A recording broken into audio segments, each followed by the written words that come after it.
கள்ளக்குறிச்சி விஷச்சாராய மரண வழக்கில் கைது செய்யப்பட்டுள்ள சின்னதுரை, ஷாகுல் ஹமீது ஆகியோர் ஜாமீன் கோரிய மனு தொடர்பாக தற்பொழுது சிபிசிஐடி பதிலளிக்க சென்னை உயர்நீதிமன்றம் உத்தரவு பிறப்பித்திருக்கிறது. அண்மை செய்தியாக நாம் பார்த்துக் கொண்டிருக்கிறோம். இதுகுறித்த கூடுதல் விவரங்களை செய்தியாளர் கிருஷ்ணமூர்த்தி வழங்க நாம் கேட்கலாம். வணக்கம் கிருஷ்ணமூர்த்தி, கூடுதல் விவரங்கள். கள்ளக்குறிச்சியில் கடந்த ஆண்டு ஜூன் மாதம் இந்த வழக்கில் கைது செய்யப்பட்ட சின்னதுரை மற்றும் ஷாகுல் ஹமீத் ஆகிய இருவருமே ஜாமீன் கோரி தற்போது சென்னை உயர்நீதிமன்றத்தில் மனு தாக்கல் செய்திருக்கிறார்கள். இந்த மனு நீதிபதி ஜி.ஆர். சுவாமிநாதன் முன்பாக விசாரணை கேட்க வந்த போது குண்டர் சட்டத்தில் இருவரையுமே சிறையில் அடைத்து பிறப்பிக்கப்பட்ட உத்தரவை ரத்து செய்து சென்னை உயர்நீதிமன்றம் ஏற்கனவே உத்தரவிட்டுள்ளதாகவும், தனது கைது காரணமாக அவர்களின் குடும்ப பெயர் பாதிக்கப்பட்டுள்ளதாகவும், விசாரணைக்கு முழு ஒத்துழைப்பு வழங்க தாங்கள் தயாராக இருப்பதாகவும் மனுதாரர் தரப்பில் வாதங்கள் வைக்கப்பட்டது.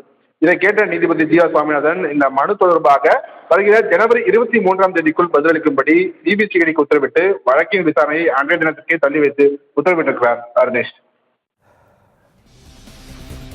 விவரங்களுக்கு நன்றி கிருஷ்ணமூர்த்தி.